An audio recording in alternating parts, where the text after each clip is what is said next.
Hello everyone. आज हम लोग limit limit continuity and differentiability ये तीन चैप्टर से 2009 से 2022 तक जितने सारे क्वेश्चन पूछा गया है वो सारे क्वेश्चंस का डिस्कशन करने वाले हैं। ठीक है, तो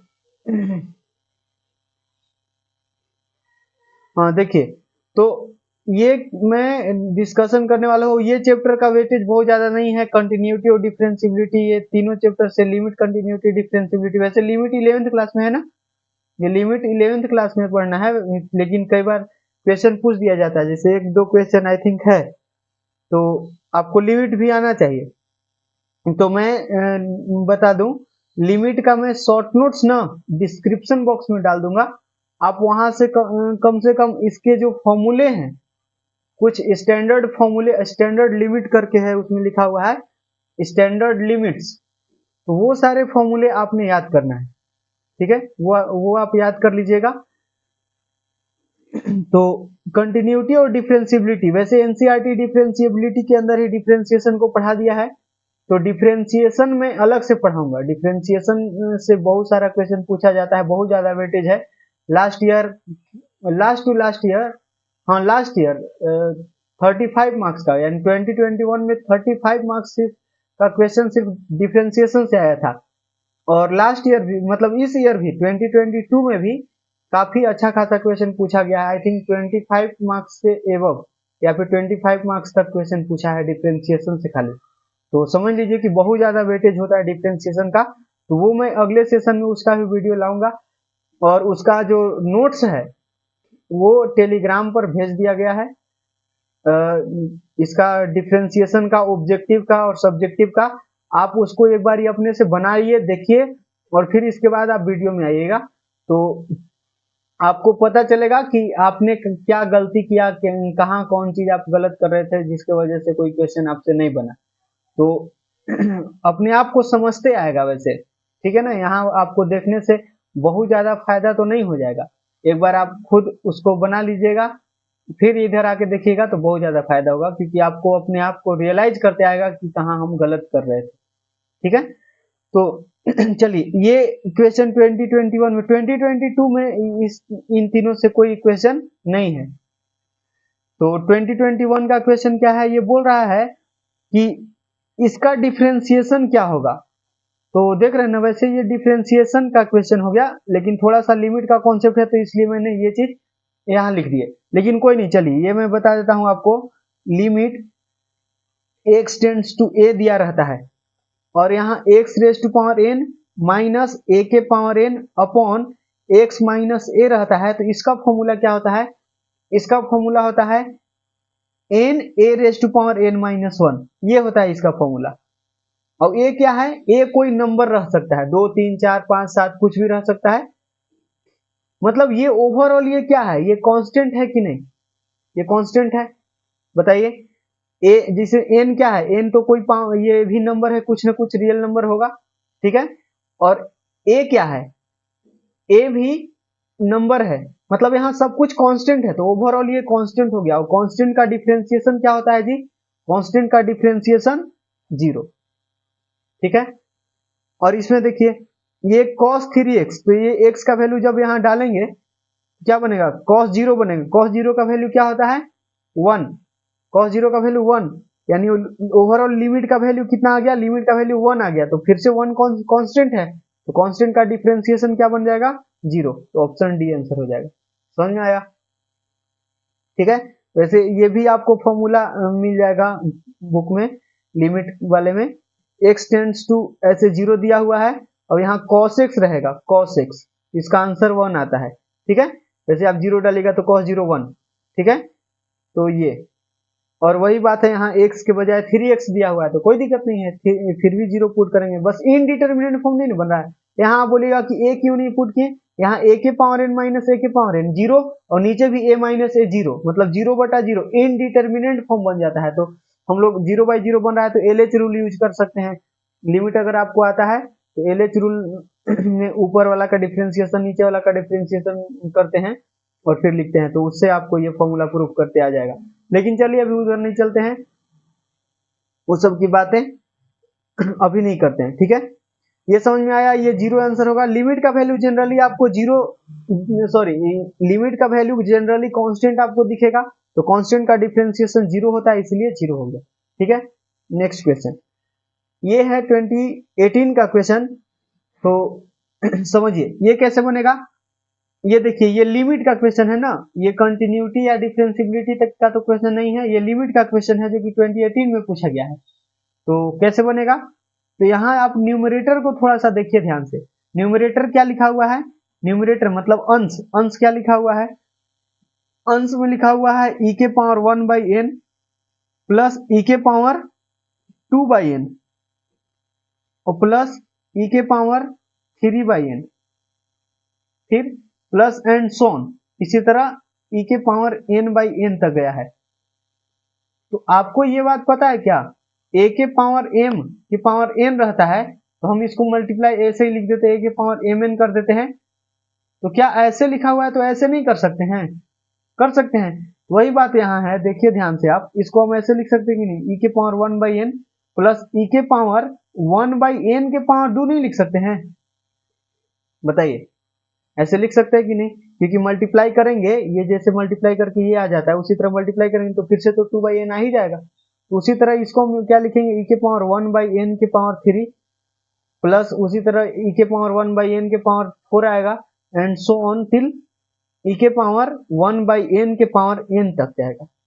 ये समझ में आ रहा है क्या। तो ये ध्यान से देखिए ना, ये क्या बन गया, ये तो जीपी बन गया ना। आपको ज्योमेट्रिक प्रोग्रेशन आता है क्या, जीपी, जीपी के n पदों का योग आपको पता होगा, एसएन बराबर जीपी के लिए क्या होता है, जीपी के लिए एसएन बराबर होता है ए इंटू, ए क्या होता है फर्स्ट टर्म, इंटू आर के पावर n -1 अपॉन r-1। ये फॉर्मूला याद है क्या आपको, जीपी के n पदों का योग, ये क्या है, जीपी के n पदों का योग, ये होता है, जहां ए क्या होता है, ए होता है प्रथम पद, प्रथम पद, एपी में भी ए प्रथम पद होता था, वहां कॉमन डिफरेंस डी आता था ना, यहाँ कॉमन रेशियो आता है जिसको आर से सूचित करते हैं, यहाँ कॉमन रेशियो, सार्व अनुपात, वहां सार्व अंतर होता था, सार्व अनुपात यहाँ हम बोलते हैं, सार्व अनुपात, सार्व अनुपात, ठीक है। तो सार्व अनुपात कैसे लिखते हैं जी, तो सार्व वहां जैसे एपी में क्या करते थे, एपी में अगला टर्म माइनस पिछला टर्म ऐसे करते थे ना, डी निकालने के लिए, कॉमन डिफरेंस निकालने के लिए, यहाँ अगला टर्म बटा पहला टर्म करते हैं, ठीक है, अगला टर्म बटा पिछला टर्म ऐसे करते हैं। तो कॉमन रेशियो पहले आप आर निकालिए, ए तो पता है, ए होता है फर्स्ट टर्म, ठीक है। तो ये सब मैं मान के चल रहा हूं कि आपको जीपी आता होगा, ठीक है ना।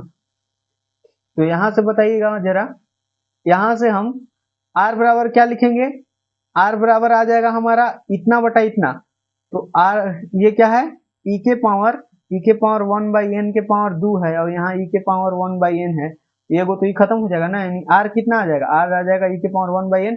जैसे वहां एपी में क्या होता है, एपी तो हम लोग 10वीं क्लास से पढ़ते आ रहे हैं, एपी में जैसे होता था ना कि इतना माइनस इतना करिए, चाहे इतना माइनस इतना करिए, चाहे इतना माइनस इतना करिए, हमेशा आपको सेम ही आएगा, उसी को कॉमन डिफरेंस बोलते हैं। तो उसी तरह यहाँ है, इतना बटा इतना करिए, चाहे इतना बटा इतना करिए, चाहे इतना बटा इतना करिए, हमेशा आपको सेम ही आएगा, तो उसी को कॉमन रेशियो यहाँ जीपी के अंदर बोलते हैं, समझ में आया।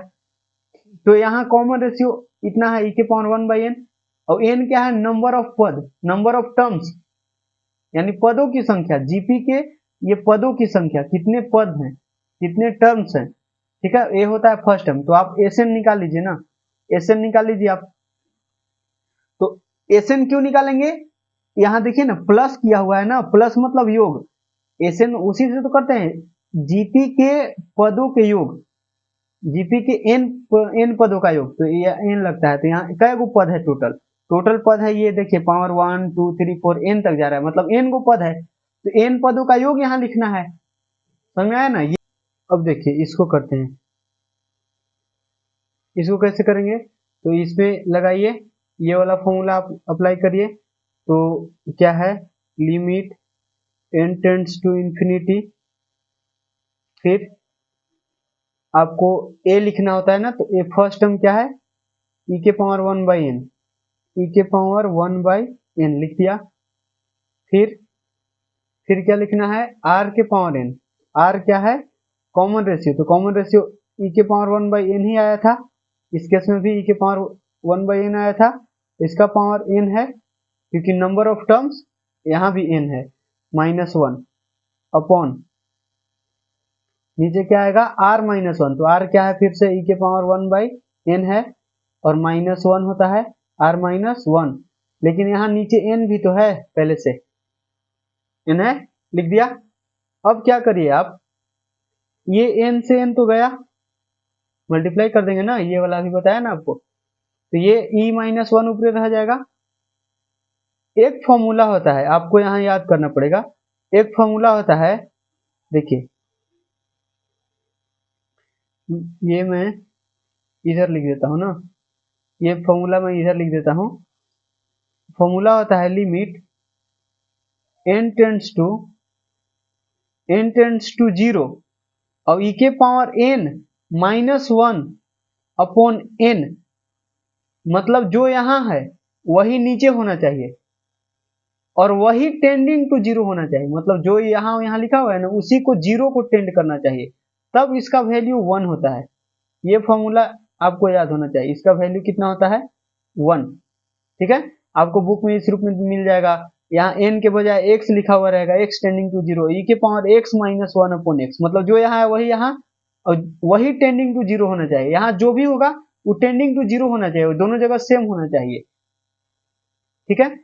तो यहाँ ध्यान से देखिए, यहाँ कुछ वैसा बन रहा है कि नहीं, e के पावर 1/n है, x के जगह पर 1/n है, x की जगह पर क्या है जी 1/n है, तो क्या नीचे भी इसको 1/n चाहिए होगा, हाँ, लेकिन ये टेंड की क्या करना चाहिए 1/n टेंड करना चाहिए 0 को, तो कर भी रहा है क्योंकि n टेंडिंग टू इंफिनिटी, तो 1/n टेंडिंग टू क्या 0 नहीं, n के जगह आप इंफिनिटी रखोगे तो 0 नहीं बन जाता है, तो चूंकि n टेंड्स टू 0 है, सॉरी इंफिनिटी है, इसीलिए 1/n टेंडिंग टू 0 हो जाएगा, मतलब यहाँ है वही यहाँ रहना चाहिए और यही टेंडिंग टू 0 होना चाहिए, तो है ना।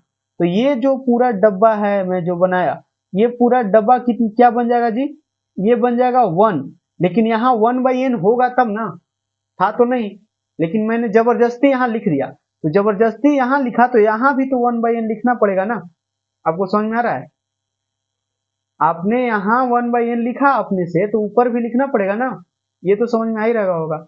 और फिर यहाँ देखिए n/n ये भी खत्म हो जाएगा, खत्म हो गया। अब आप क्या करिए, ये लिमिट जो दिया हुआ है ना उसको पुट कर दीजिए, तो यहाँ क्या आ जाएगा e के पावर 1/इंफिनिटी, क्या हो जाएगा, लिमिट पुट कर देते हैं तो लिमिट को हटा लेते हैं, तो यहाँ से हो जाएगा e के पावर 1/इंफिनिटी, e के पावर 1/इंफिनिटी और यहाँ पे e-1 बच गया सिंपली, तो e के पावर 1/इंफिनिटी 0 और e के पावर 0 क्या होता है 1, तो 1 इंटू इतना, मतलब e-1 आपका फाइनल आंसर हो जाएगा, समझ में आया, e-1 ऑप्शन बी, सिंपल। तो ये भी सिंपल क्वेश्चन है, बस जीपी का कॉन्सेप्ट आपको पहले से आना चाहिए, ठीक है। नेक्स्ट क्वेश्चन है ये बोल रहा है कि क्या f(x) बराबर इतना जो है संतत फलन है, तो संतत फलन क्या होता है आपको पता है, संतत फलन क्या होता है, तो हम लोग निकालते हैं लिमिट निकालते हैं, कंटिन्यूटी एट अ पॉइंट में क्या होता है, किसी पॉइंट पर हमको चेक करना है कि वो फलन जो है किसी पॉइंट पर संतत है कि नहीं, लेटर से वो पॉइंट ए है, तो हमको चेक करना है कि ए पॉइंट पर ये फलन संतत है कि नहीं, तो हम क्या करते हैं उस पॉइंट पर लिमिट निकालते हैं, ठीक है, limit of this function, limit of that function जिसका कंटिन्यूटी चेक करना है, तो इस फंक्शन के लिए हम लोग लिमिट निकालते हैं, 2 बार लिमिट नहीं लिखना है, ये लिमिट निकाल दिए और ये बराबर होना चाहिए वैल्यू ऑफ द फंक्शन के, वैल्यू ऑफ द फंक्शन के बराबर हो जाता है लिमिट का वैल्यू, तब हम बोलते हैं कि वो कंटिन्यूअस फंक्शन है, और लिमिट में भी LHL और RHL, लिमिट निकाल रहे हैं तो लिमिट एग्जिस्ट करना चाहिए ना, और वो फाइनाइट आना चाहिए, फाइनाइट आना चाहिए, ठीक है, ऐसा नहीं कि इनफाइनाइट आ गया, ठीक है, फाइनाइट आना चाहिए, लिमिट एग्जिस्ट करना चाहिए और फाइनाइट आना चाहिए, ठीक है, f ऑफ ए फाइनाइट आना चाहिए, समझ में आया। तो लिमिट में L H L R H L दोनों निकालते हैं। तो चलिए हम दोनों निकालते हैं। सबसे पहले आप एल एच एल लिखिए। एल एच एल ये लिमिट आता होगा ना पहले से। एल एच एल क्या होता है, लिमिट, अच्छा कितना पर निकालेंगे, तो जिस पॉइंट पर, इसको बोलते हैं, इस फंक्शन को बोलते हैं piecewise defined function. Piecewise क्योंकि ये फंक्शन जो है दो भाग में डिफाइंड है, दो भाग में बंटा हुआ है, पीस वाइज, ठीक है, इसीलिए इसको, इस फंक्शन को पीस वाइज डिफाइंड फंक्शन बोलते हैं। तो ये फंक्शन 1 पर ब्रेक हो रहा है, जिसे 1 से छोटा या बराबर के लिए इस फंक्शन का डेफिनेशन ये है, और 1 से बड़ा के लिए, x का वैल्यू जब 1 से आप बड़ा लीजिएगा तो उस केस में इस फंक्शन का डेफिनेशन x-5 है। ये चमक रहा है क्या आपको? तो एल एच एल निकालना है, मतलब लिमिट 1 पर निकालेंगे, जहां पर डेफिनेशन चेंज हो रहा है वहां पर। तो 1 लिमिट निकालेंगे तो x टेंडिंग टू कितना निकालेंगे, कितना पर, x टेंडिंग टू 1, a के जगह पर 1। तो चूंकि एल एच एल है तो 1 माइनस, मतलब एक से छोटा के लिए निकालेंगे। एक से छोटा के लिए क्या होता है, इस फंक्शन का निकालेंगे, तो बताइए, limit x tending to 1 minus, और एफ ऑफ एक्स क्या होगा, एक से छोटा के लिए एफ एक्स क्या है, एफ एक्स तो दो गुना है, यहाँ x प्लस 5 भी एफ एक्स है, x माइनस 5 भी एफ एक्स है, लेकिन एक से छोटा के लिए 1 माइनस का है तो एक से छोटा, तो एक से छोटा के लिए तो ये ना है 1, या 1 से छोटा के लिए x प्लस 5 है, यहाँ x प्लस 5 रख दीजिए। तो यहाँ से अब x का वैल्यू 1 डालिए यहाँ, तो ये लिमिट का वैल्यू कितना आ गया, 6, यानी एल एच एल 6 आ गया। तो देखते हैं आर एच एल 6 आता है कि नहीं। आर एच एल भी आना चाहिए, क्योंकि लिमिट निकलने के लिए, लिमिट तब एग्जिस्ट करता है जब उसका एल एच एल और आर एच एल बराबर होता है। तो एल एच एल तो 6 आ गया, अब आर एच एल निकालते हैं। अगर वो भी 6 आ जाएगा तो बोल देंगे कि लिमिट का वैल्यू 6 हो गया, और लिमिट का वैल्यू 6 आ जाएगा तो ये फंक्शन का वैल्यू निकालेंगे 1 पर। तो फंक्शन का वैल्यू 1 पर तो ऐसे भी दिख रहा है कि 1 पर फंक्शन का वैल्यू 6 है, लेकिन पहले आर एच एल तो बराबर आ जाए। चलिए आर एच एल अभी निकालते हैं। R H L, R H L बराबर क्या लिखिएगा जी, limit x tending to 1 plus F X, ठीक है, 1 प्लस मतलब एक से बड़ा। यहाँ बताइए limit x tending to 1 plus क्या होता है जी, एफ एक्स क्या है, एक से बड़ा के लिए एफ एक्स क्या है, जब x 1 से बड़ा है तो एफ एक्स क्या है, x-5, तो यहाँ x-5 रखिएगा, यहाँ 1 पुट कर दीजिए, 1 पुट करिएगा तो 1-5 बनेगा ना, 1-5, तो दिस विल बिकम -4, -4 बन गया ना यार, समझ में आया, ये -4 बन गया। तो हम यहाँ से क्या बोलेंगे, हम बोलेंगे कि सिंस, आप नीचे लिख दीजिएगा, लिखेंगे कि since L H L not equal to R H L, L H L not equal to R H L, इसलिए limit does not exist, limit does not exist, मतलब लिमिट का अस्तित्व नहीं है, ठीक है, इसीलिए फंक्शन इज नॉट कंटिन्यूअस, ठीक है, इसलिए गिवन फंक्शन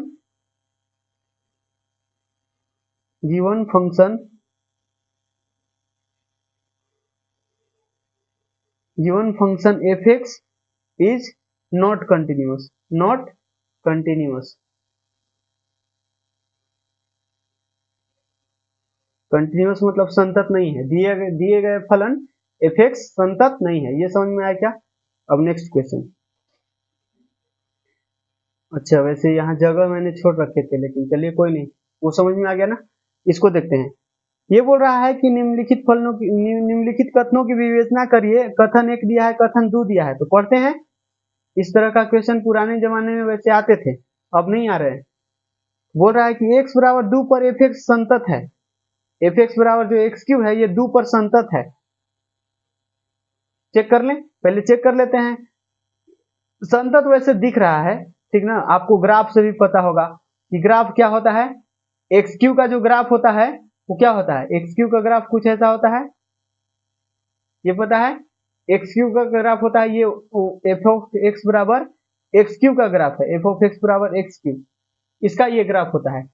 ये तो ग्राफ से ही चमक रहा है कि ये 2 पर, यानी x बराबर 2 ये है, तो 2 का एल एच एल, मतलब ये वाला पॉइंट कहीं भी ग्राफ ब्रेक नहीं हो रहा है, तो संतत तो वैसे भी है, ठीक है, नहीं तो आप L H L R H L निकालिएगा तो ऐसे निकालिएगा, एल एच एल लिखिएगा, एल एच एल बराबर लिखिएगा, दिख रहा है ना, एल एच एल लिखिएगा, लिमिट x टेंडिंग टू ये 2 पर ना, तो एल एच एल में हमेशा 2 माइनस करेंगे, जैसे लास्ट टाइम 1 माइनस किए थे, 1 पर चेक करना था तो 2 माइनस, यहाँ एफ एक्स तो limit x tending to 2 minus, और एफ एक्स तो अबरी बार वही, एफ एक्स तो अबरी बार पीस वाइज नहीं है, तो यहाँ एक्स क्यूब लिखिएगा तो अब 2 का वैल्यू 2 डालिएगा एक्स की जगह, तो 2 के पावर 3 मतलब 8, एल एच एल 8 आया। उसी तरह जब आप आर एच एल निकालिएगा, आर एच एल, तो आर एच एल के केस में भी limit x tending to 2 plus लिखिएगा अबरी बार एफ एक्स, तो अबरी बार भी एफ एक्स तो यही है ना, एफ एक्स तो वही है, limit x tending to 2 plus यहाँ एक्स क्यूब, फिर एक्स का वैल्यू डालिएगा तो 2 के पावर 3, तो ये भी 8 आ गया। अब फंक्शन का वैल्यू निकालिएगा, एफ ऑफ 2 निकालिएगा, तो एफ ऑफ 2 क्या आएगा, ये फंक्शन जो दिया है एक्स की जगह 2 डाल दी, तो यहाँ भी एक्स की जगह 2 डालिएगा तो 2 के पावर 3, मतलब ये भी 8 आया। तो लिखेंगे कि चूंकि एल एच एल बराबर आर एच एल बराबर वैल्यू ऑफ द फंक्शन, इसीलिए फंक्शन इज कंटिन्यूअस, इसीलिए एफ एक्स इज कंटिन्यूअस। ठीक है, इस तरह से कर सकते हैं, लेकिन उतना करने की जरूरत नहीं है, वैसे भी ये ऑब्जेक्टिव क्वेश्चन है। तो पहला कथन तो सही है, पहला कथन सही है, बोल रहा है कि x बराबर a पर फलन संतत तब होता है यदि ये यानी आर एच एल, ये a प्लस लिखा हुआ है मतलब ये are H L, A minus मतलब एल एच एल और बराबर वैल्यू ऑफ द फंक्शन। हाँ, दोनों बात सही है और रीजन भी सही है, ये संतत हुआ तो कारण यही है ना कि एल एच एल बराबर आर एच एल बराबर वैल्यू ऑफ द फंक्शन के बराबर आ गया, मतलब दोनों बातें सही है। समझ में आया, दोनों बातें सही है और सही व्याख्या भी किया जा रहा है, जिसे दोनों कथन सही यहाँ भी है, लेकिन यहाँ बोल रहा है कि कथन 2 कथन 1 की व्याख्या नहीं कर रही है, ठीक है ना, लेकिन यहाँ तो व्याख्या हो रहा है ना, ये संतत हुआ तो संतत होने का कंडीशन तो यही है, तो रीजन तो दिया हुआ है, रीजन दिया हुआ है मतलब तो ये कथन 2 कथन 1 की सही व्याख्या है। समझ में आया। तो नेक्स्ट क्वेश्चन ये है, तो यहाँ इसको कैसे सोल्व करेंगे, ये 2013 का क्वेश्चन है। ये बोल रहा है कि एफ एक्स बराबर इतना और एक्स बराबर एक्स नॉट इक्वल टू 0, तो x बराबर 0 पर चेक करना है कि ये संतत है कि नहीं, मतलब इसकी कंटिन्यूटी चेक करना है कि ये संतत है कि नहीं x बराबर 0 पर। तो कैसे चेक करेंगे, उसके लिए आपको LHL निकालना पड़ेगा, LHL निकालना पड़ेगा, RHL निकालना पड़ेगा और f ऑफ 0 निकालना पड़ेगा।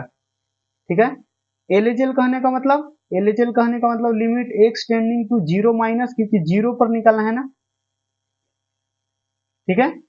और RHL कहने का मतलब, RHL कहने का मतलब ये f x limit x tending to 0 plus, RHL कहने का मतलब 0 प्लस एफ एक्स, ऐसे, ठीक है, ये निकालना है। अच्छा, एक चीज आपको ये पता है क्या, एक्स टेंडिंग टू ए लिखा हुआ रहता है, इसका मतलब क्या होता है, इसका मतलब होता है कि एक्स नॉट इक्वल टू ए, कई बार आपको एक्स नॉट इक्वल टू ए लिखा हुआ रहेगा, तो इसका मतलब क्या समझना है, एक्स टेंडिंग टू ए है, और एक्स टेंडिंग टू ए का मतलब क्या होता है जी, इसका दो को मतलब होता है, या तो एक्स का वैल्यू जो है वो ए से बड़ा होगा, ए से एक्स का वैल्यू ए से बड़ा होगा, या फिर ए से एक्स का वैल्यू जो है ए से बड़ा होगा, या फिर एक्स का वैल्यू ए से छोटा होगा, ये होता है। समझ में आया, बताइए, ये बात समझ में आ रही क्या, ये जरूरी है।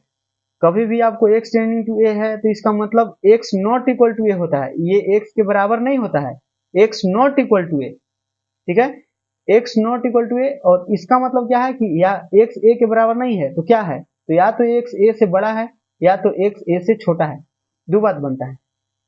अब LHL जो है, LHL कहां से मिलता है, जब x a से छोटा है, यानी यहां से आपको LHL मिलेगा, यानी x tending to a minus मतलब x का वैल्यू a से छोटा, यही ना है, और RHL यहां से मिलता है, RHL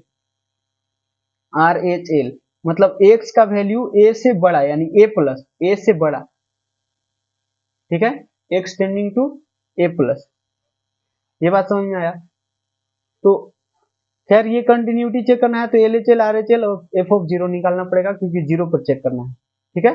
तो चलिए मेहनत करते हैं, इसको सॉल्व करते हैं। ये है LHL, LHL क्या लिखिएगा जी लिखिएगा लिमिट 0 पर ना चेक करना है, 0 माइनस, क्योंकि LHL है, एफ एक्स, यहाँ क्या लिखिएगा, limit x tending to 0 minus, और ये क्या है, एक्स साइन 1/x। सिंपल, यही है। अब हम क्या कर देते हैं, ये जीरो पुट कर दीजिए आप। जीरो पुट करिएगा तो क्या बनेगा, जीरो पुट करिएगा तो 0 इंटू साइन 1/0 यही बनेगा। और साइन 1/0 का है तो टेंडिंग टू इंफिनिटी। और साइन का ग्राफ आपको पता है क्या, साइन का ग्राफ जो होता है वो ऐसा होता है, इसका डोमेन क्या होता है, माइनस अनंत प्लस अनंत तक। मतलब साइन को कुछ भी डाल दीजिए, साइन को पूरे रियल नंबर में से कुछ भी उठा के इनपुट के रूप में दे दीजिए, वो कुछ ना कुछ वैल्यू, डिफिनिट वैल्यू, कुछ ना कुछ निश्चित मान निकाल के दे देगा। साइन के अंदर कुछ हो डाल दीजिए, कोई भी रियल वैल्यू डाल दीजिए, वो कुछ ना कुछ वैल्यू आपको निकाल के दे ही देगा। तो यहाँ 1/0 आपने डाल दिया, ठीक है, 1/0 आपने डाल दिया, तो इसका वैल्यू कुछ ना कुछ वैल्यू होगा, वो अभी नहीं, साइन इन्फिनिटी है तो क्या वैल्यू डाला वो चीज नहीं पता है। 1/0 तो इन्फिनिटी होता है, मतलब आपने एग्जैक्टली क्या डाला वो तो नहीं पता है ना। ये बहुत बड़ा कुछ वैल्यू आप डालने वाले हैं, 1/0 बहुत बड़ा वैल्यू होता है, ठीक है। तो बताइए, आपने कुछ ऐसा वैल्यू डाला जो आपको नहीं पता है, मतलब ये कुछ ना कुछ डिफिनिट वैल्यू देगा।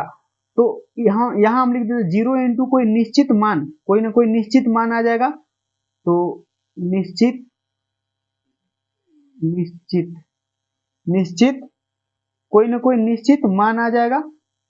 यहाँ से आप क्या लिखिएगा, जैसे कोई नंबर आएगा, जैसे ये होता है 1, ये होता है -1, तो 1 और -1, -1 और 1 के बीच का ही कोई ना कोई वैल्यू देगा, लेकिन देगा ना कुछ ना कुछ, -1 और 1 के बीच का वैल्यू दे देगा, ठीक है। तो आपको ये 0 मिलेगा, क्योंकि ये कोई भी नंबर रहेगा 0 से मल्टीप्लाई करेगा तो 0 ही ना आएगा। तो ये आपका LHL आ गया। उसी तरह हम अगर RHL निकालेंगे, RHL, तो आपको समझ में आ रहा है क्या कि वो भी इतना ही आएगा, limit x tending to 0 plus यहाँ fx। थोड़ा 4 नंबर का क्वेश्चन है तो इसको सुंदर बनाना होगा, थोड़ा लिखना पड़ेगा, ठीक है ना, 4 नंबर लायक लिखना होगा। वैसे तो ये ऑब्जेक्टिव में भी पूछ सकता था, ठीक है। तो यहाँ limit x tending to 0 plus, और यहाँ है x साइन 1/x, तो फिर से वही 0 आप पुट करिए तो 0 साइन 1/0, फिर से ये कोई डिफिनिट वैल्यू होगा तो 0 इंटू क्या लिखिएगा, कोई ना कोई निश्चित मान होगा ना, -1 से 1 के बीच का। यहाँ से ये तो 0 आ गया ना, ओवरऑल ये तो 0 आ गया, मतलब LHL RHL बराबर आ गया, तो लिमिट का वैल्यू आ गया 0। LHL RHL दोनों बराबर है तो वही लिमिट का वैल्यू होता है, तो लिमिट का वैल्यू तो आ गया। तो अब वैल्यू ऑफ द फंक्शन निकाल लेते हैं, तो वैल्यू ऑफ द फंक्शन यानी f(0) निकालना पड़ेगा। f(0), तो f(0) भी आपको समझ में आ रहा है क्या। अच्छा लाइट आ गया, लाइट जला लेते हैं।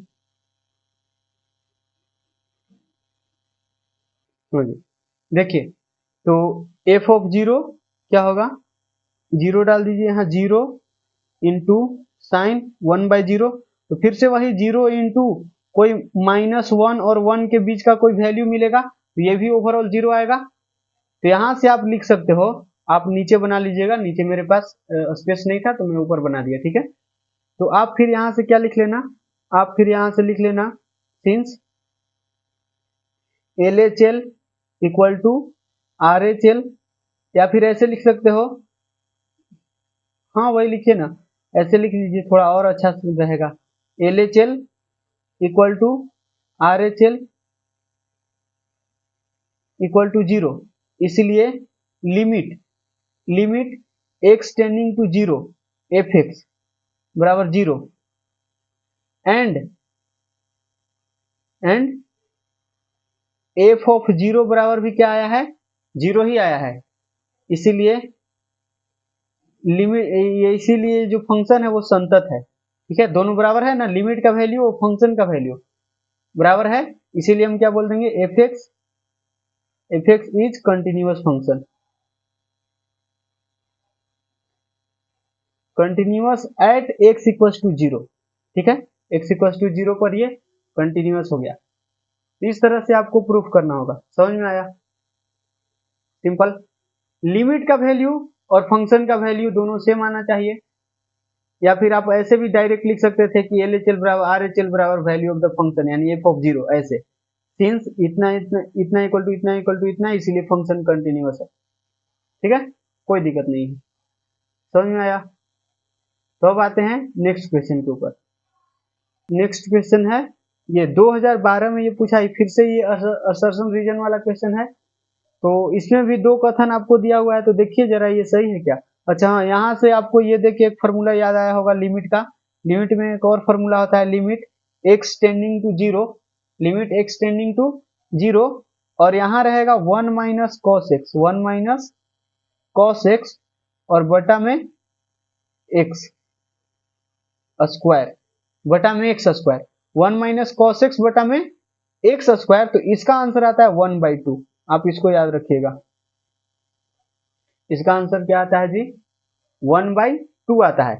अब देख रहे हो क्या, जो यहां है उसका स्क्वायर यहां होना चाहिए और वही टेंडिंग टू जीरो होना चाहिए, तब इतना 1/2 आंसर आता है।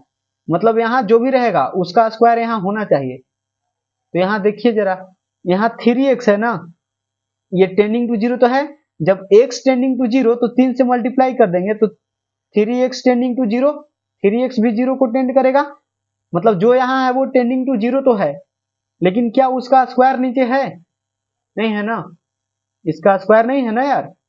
तो क्या कर देंगे, यहाँ कितना घट रहा है, अगर हम यहाँ 9 अपने से लिख देंगे तो बात बन जाएगा कि नहीं, 3x का स्क्वायर नहीं हो जाएगा, जो यहाँ है उसी का स्क्वायर यहाँ हो जाएगा कि नहीं। अब जब 9 आपने यहाँ लिखा खुद से, तो इस 9 यहाँ भी लिखना होगा, ऊपर भी लिखिएगा ना, नीचे लिखे तो अब ये आपको कैसा बन गया, ये बन गया limit x tending to zero, और यहाँ 1 माइनस कॉस 3x अपॉन ये 3x का स्क्वायर बन गया, और यहाँ 9 है, 9 इस साइड लिख दिया, कोई दिक्कत। अब देखिए आप ध्यान से, ये जो पूरा है ये टोटल कितना बन गया, 1/2 बन जाएगा कि नहीं बन जाएगा, 1/2 बनेगा, क्योंकि इसका वैल्यू 1/2 आता है। तो ये ओवरऑल इसका वैल्यू 1/2 बन गया, तो नीचे ऊपर 9 है, ये 9 इंटू 1/2 क्या बन गया, ये 1/2 बन गया, उधर 9 है तो ये 9/2 इसका ओवरऑल वैल्यू इसका क्या आ गया 9/2। तो 9/2 दिया है, मतलब पहला कथन तो सही है, पहला कथन सही है। तो बताइए अब दूसरा कथन को चेक करिए, ये साइन, हाँ ये भी फॉर्मूला होता है, आपको याद होना चाहिए, ये फॉर्मूला होता है limit x tending to zero, ये साइन एक्स बटा एक्स करिए, जो यहाँ है वही होना चाहिए, और उसी टेंडिंग टू जीरो, तो ये सॉरी 1 आता है, ये 1 आता है। फिर अगर ऐसा भी रहेगा limit x tending to zero, ये tan एक्स बटा एक्स रहेगा, फिर भी इसका वैल्यू 1 आता है। अगर साइन इनवर्स रहेगा फिर भी 1 आता है, यहाँ tan इनवर्स रहेगा फिर भी 1 आता है, मतलब यहाँ होना चाहिए साइन वर्स एक्स बटा एक्स, tan वर्स एक्स बटा एक्स, फिर भी 1 आता है। या फिर इसको उलट दीजिएगा, ऐसे limit x tending to zero और यहाँ एक्स बटा साइन एक्स कर दीजिए, तो इसका भी वैल्यू 1 ही आता है। ठीक है, ये सब फॉर्मूले आपको याद होने चाहिए। तो ये तो 1 दे रहा है ना, तो दोनों इक्वल है, तो दोनों सही तो हैं, तो ये दोनों तो गलत हो गया, तो दोनों सही हैं, लेकिन क्या ये दूसरा वाला पहला वाला का व्याख्या कर रहा है, नहीं ना, क्योंकि ये कैसे हुआ उसका रीजन थोड़ी ना दिया हुआ है। हाँ ये वाला चीज अगर दे देता ना, हाँ सेकेंड वाला में, तब फिर जाके ये ऑप्शन ए सही हो सकता था, लेकिन ये और ये तो दोनों बिल्कुल अलग है, अलग अलग एक तरह से प्रॉब्लम दे दिया आपको, क्वेश्चन दे दिया, तो ये इस केस में पहला वाला आंसर नहीं होगा, व्याख्या नहीं कर रहा है। ठीक है ना, सही कथन दो कथन एक की सही व्याख्या नहीं कर रहा है, समझ में आया। नेक्स्ट क्वेश्चन क्या है, ये सेकेंड लास्ट क्वेश्चन है, तो बताइए ये क्या है। बोल रहा है निम्नलिखित फलन के x बराबर 0 पर संतत होने की जांच करें। हाँ ये भी फंक्शन पीस वाइज डिफाइंड है, ये एफ एक्स जो है x नॉट इक्वल टू 0 पे इतना है और x इक्वल टू 0 पे इतना है, ये ऐसे है। ठीक है, ये एफ एक्स बराबर इतना है ऐसे। ठीक है, तो बताइए x नॉट इक्वल टू, अभी मैंने बताया कि x not equal to a लिखा हुआ है, इसका मतलब क्या, इसका मतलब दो कि x या तो a से बड़ा होगा या तो x a से छोटा होगा, यही। तो आपका जैसे आपको कंटिन्यूटी चेक करना है ना, इतना पर संतत होने की जांच करें, जांच करना है कि संतत है कि नहीं, तो कंटिन्यूटी चेक करना है आपको। तो कंटिन्यूटी चेक करना है तो आपको LHL और RHL की जरूरत पड़ेगा। तो LHL और RHL कहाँ से लिखिएगा आप, तो LHL RHL मैंने इसीलिए तो मैंने बताया था कि ये x not equal to a लिखा हुआ है, इसका मतलब कि x या तो 0 से बड़ा है, मतलब a से बड़ा है, या तो a से छोटा है, तो वही नॉट इक्वल टू a है, मतलब इसका मतलब क्या हुआ कि x का वैल्यू या तो 0 से बड़ा या तो x का वैल्यू 0 से छोटा। मतलब जीरो से बड़ा और जीरो से छोटा दोनों के केस में फंक्शन यही है, लेकिन जैसे ही x बराबर जीरो लीजिएगा तो फंक्शन ये है। ठीक है, तो फंक्शन पीस वाइज डिफाइंड है। तो अब इसको सॉल्व करें, जांच करना है तो आप LHL निकालिए, RHL निकालिए और फिर देखिए, और वैल्यू ऑफ द फंक्शन तो दिख रहा है ना, वैल्यू ऑफ द फंक्शन मतलब x बराबर जीरो, f के अंदर जब जीरो डालेंगे x बराबर जीरो पर फंक्शन क्या है इतना, तो वैल्यू ऑफ द फंक्शन तो आपको दे के रखा है ना, बी स्क्वायर माइनस ए स्क्वायर अपॉन 2। तो ये वैल्यू एफ ए का वैल्यू, एफ ऑफ जीरो का वैल्यू मतलब फंक्शन ऑफ द, ये वैल्यू ऑफ द फंक्शन का चीज दिया हुआ है, ये वैल्यू ऑफ द फंक्शन आपको दिया हुआ है। तो ये क्या है, ये है बी स्क्वायर माइनस ए स्क्वायर अपॉन 2। अगर LHL और RHL दोनों का वैल्यू इतना ही आ गया तो हम बोल देंगे कि फंक्शन संतत है। तो इसको सॉल्व करें क्या, तो सॉल्व करते हैं। तो LHL आप लिख लीजिए cos AX cos BX और यहाँ x स्क्वायर है ना, तो चलिए LHL लिखते हैं। तो LHL क्या लिखिएगा, LHL लिखिएगा लिमिट जीरो पर चेक करना है ना, तो x tending to zero minus fx। ठीक है, तो limit x tending to zero minus, function क्या है जीरो माइनस मतलब जीरो से छोटा के लिए, तो जीरो से छोटा के लिए, जीरो से छोटा के लिए कहिए या जीरो से बड़ा के लिए कहिए, दोनों केस में यही फंक्शन है। तो ऑब्वियसली जो फंक्शन जो LHS का देखते हैं निकाल के, अगर दोनों बराबर आ जाएगा ऑब्वियसली बराबर आएगा, cos AX minus cos BX, cos AX minus cos BX upon, upon क्या है एक्स स्क्वायर है ना, एक्स स्क्वायर है। अच्छा जी, फिर से वो चालाकी लगा दीजिए, ये वाला फॉर्मूला यहाँ भी लग जाएगा। ये क्या फॉर्मूला होता है, limit x tending to zero और ये 1 माइनस कॉस एक्स और बटा में एक्स स्क्वायर रहता है, तो इसका आंसर 1/2 आता है ना। लेकिन तब जब यहाँ x है और उसी का स्क्वायर नीचे है, तो ये यहाँ लगा सकते हैं क्या, यहाँ 1 माइनस भी होना चाहिए। तो क्या बोलते हैं, ऐसा कर सकते हैं आप।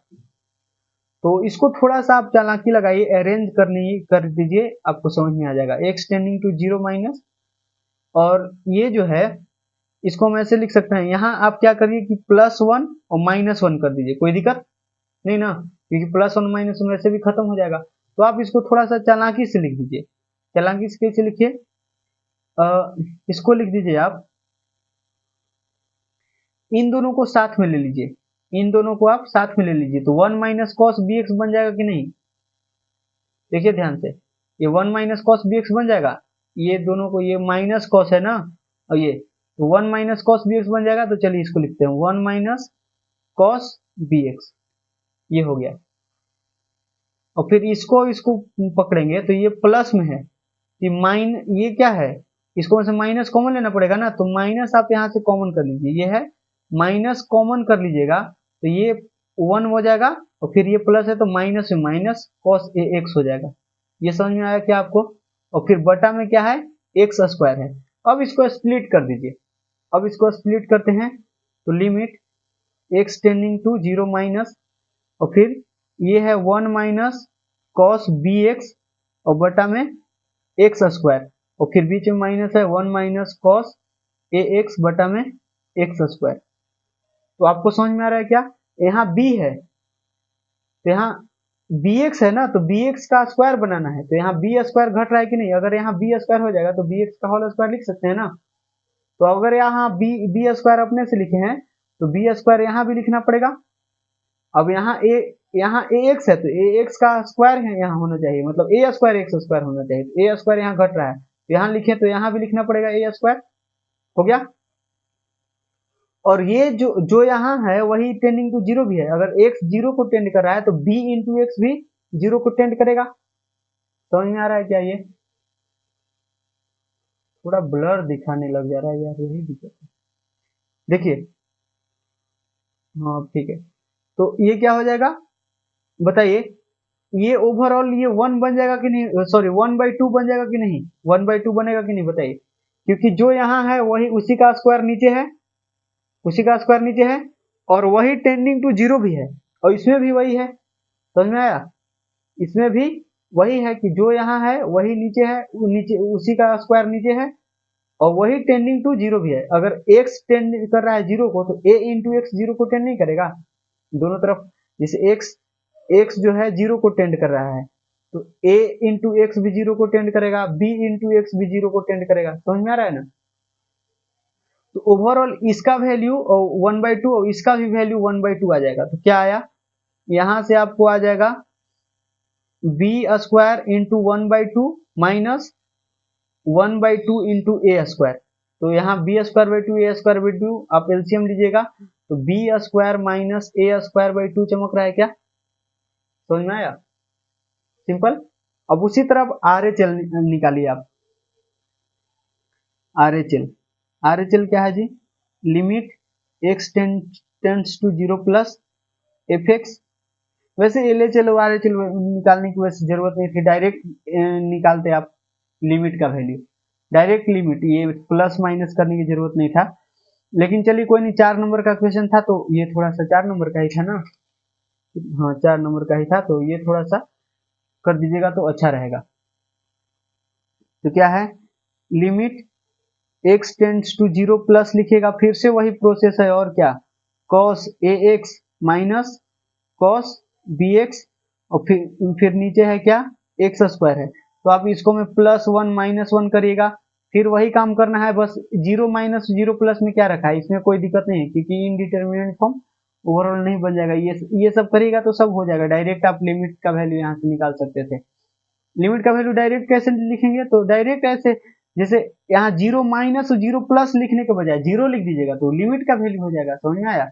जैसे ऐसे लिख दिए ना, limit x tending to zero f x, ये लिख दिए, इसका वैल्यू भी आप इसी तरह निकालोगे तो बी स्क्वायर माइनस ए स्क्वायर बटा में 2 आ जाएगा। और इसी में होता है, इसी में दो चीज होता है, limit x tending to zero minus कर दिए तो एल एच एल हो गया, और अगर जीरो प्लस कर, limit x tending to zero plus कर दिए तो ये आर एच एल हो गया।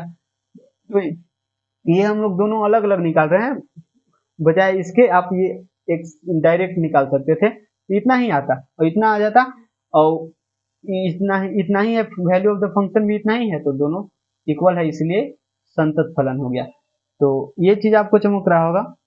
चलिए कर लेते हैं, limit x tends to zero, ये प्लस है ना, फिर यहाँ से आप लिखिएगा, इसको पकड़ लीजिए तो 1 माइनस हो जाएगा, 1 माइनस कॉस बी एक्स, और फिर इसको पकड़ेगा तो -1 कॉमन लेना पड़ेगा तो -1, और ये माइनस में हो जाएगा cos ax, और बटा में क्या है जी, बटा में एक्स स्क्वायर है। तो इसके आगे सब वही सेम प्रोसेस है, बस जीरो माइनस की जगह जीरो प्लस आप लिखना, यहाँ से आपको फिर से आंसर क्या दिख जाएगा, b square minus A square by 2 हो जाएगा, क्या हो जाएगा। और लिखेंगे, फिर लिखेंगे कि एंड एफ ऑफ जीरो मतलब जीरो पर वैल्यू ऑफ द फंक्शन, मतलब x बराबर जब जीरो है तब क्या है, x बराबर जीरो पर तो वैल्यू ऑफ द फंक्शन दिया हुआ है ना, b square minus A square by 2। यहाँ से आप लिख दीजिए कि एफ ऑफ जीरो बराबर क्या है, b square minus A square by 2 ना। तो फिर आप फिर नीचे लिख दीजिएगा क्या, since L H L equal to R H L equal to f of zero, इसीलिए क्या हो जाएगा, limit x tending to zero f x बराबर एफ ऑफ जीरो, ये दोनों मिला के ये लिमिट हो गया और ये जीरो, मतलब लिमिट का वैल्यू ऑफ द फंक्शन के बराबर आ गया। फिर क्या लिख देंगे, hence function f x is continuous at x equals to zero, x equals to zero पर क्या है जी, कंटिन्यूअस है। ये समझ में आया। तो इस तरह से क्वेश्चन बनाए जाते हैं, सिंपल। नेक्स्ट, ये लास्ट क्वेश्चन है, आई थिंक लास्ट क्वेश्चन ही है, हाँ। तो हाँ, ये फिर से असर्शन रीजन वाला क्वेश्चन आ गया ना, और इसमें जो आपका ये एफ एक्स का परिभाषा कुछ इस टाइप के दिया हुआ है, पीस वाइज में बोल रहा है कि एक्स बराबर 2 पर संतत है, क्या 2 पर ही डेफिनेशन चेंज हो रहा है, 2 से छोटा या बराबर के लिए ये डेफिनेशन है, और 2 से बड़ा के लिए ये डेफिनेशन है, एक्स जब बड़ा है 2 से तो ये डेफिनेशन, ठीक है। तो बताइए जरा क्या है, इसमें कौन सा होगा। पहले आप चेक करिए कि संतत है कि नहीं दो पर संतत होगा कब, जब LHL और RHL का वैल्यू सेम आया। तो LHL देखिए, LHL क्या आएगा, तो LHL आएगा 2 से छोटा के लिए ना, तो 2 से छोटा यहाँ है, तो डेफिनेशन ये है, तो 2 डालिए एकरा में, तो 2 के पावर 3, 2 के पावर 3 माइनस 3 मतलब ये 8 माइनस 3, तो ये 5 आ जाएगा। LHL कितना आया जी, 5 आया। RHL जरा आप निकालिए, RHL मतलब 2 से ज्यादा के लिए, तो 2 से ज्यादा ये है ना, तो ये डेफिनेशन, तो 2 डालिए, तो 2 square plus 1 4 plus 1 which is 5, मतलब LHL और RHL सेम आया। वैल्यू ऑफ द फंक्शन निकालिए, तो वैल्यू ऑफ द फंक्शन भी 5 आएगा, क्योंकि इक्वालिटी के लिए ये है। आप निकालिएगा f ऑफ 2 निकालिएगा, तो f ऑफ 2 मतलब x बराबर 2, समझ में आया ना, ये हम लोग x बराबर रखते हैं, तो x बराबर क्या है, x बराबर 2 पर चेक करना है, तो x बराबर 2 रखिएगा, तो इक्वालिटी यहाँ ना है, मतलब x बराबर 2 और x से छोटा के लिए फंक्शन है, तो x बराबर 2 पर ये है, ये क्या आ जाएगा, ये 2 के पावर 3 माइनस 3, तो ये ओवरऑल कितना हो जाएगा जी, ये ओवरऑल हो जाएगा 5, ठीक है। तो चूंकि LHL RHL और वैल्यू ऑफ द फंक्शन दोनों बराबर है, तीनों बराबर है, इसीलिए ये बात तो सही है, कथन एक तो सही है। कथन दो देखिए जरा, कथन दो बोल रहा है कि एक ये फंक्शन का वैल्यू लिमिट पर, ये देख रहे हैं ना, ये फंक्शन का वैल्यू लिमिट के बराबर है, limit of the function, limit क्या है, x बराबर 2 पर ये लिमिट का वैल्यू और ये फंक्शन, यही तो डेफिनेशन होता है। डेफिनेशन क्या होता है, सान्तत्य के लिए डेफिनेशन क्या होता है, limit x tending to a और f ऑफ x बराबर, अगर f ऑफ a है तो इस केस में हम क्या बोलते हैं कि f(x) इज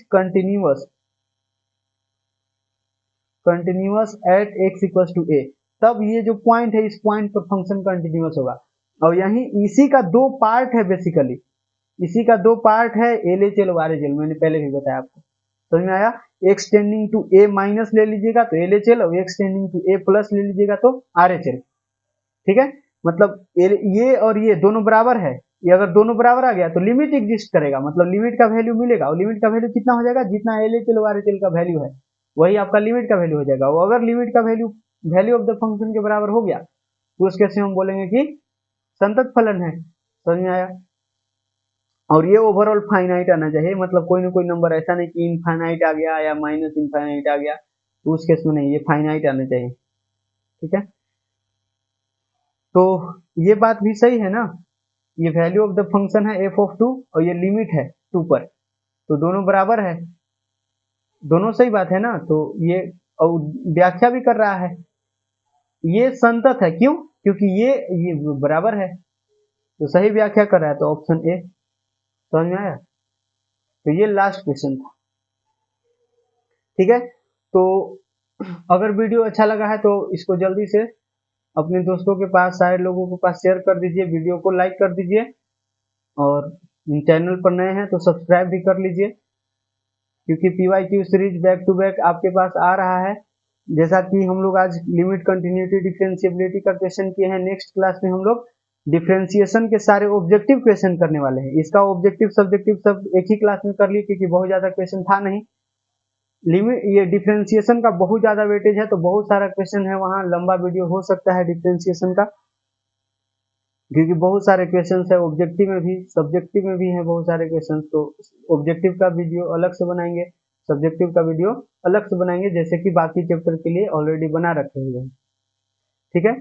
तो चलिए, अभी तक बनने के लिए थैंक यू, धन्यवाद, मिलते हैं अगले वीडियो में, बाय।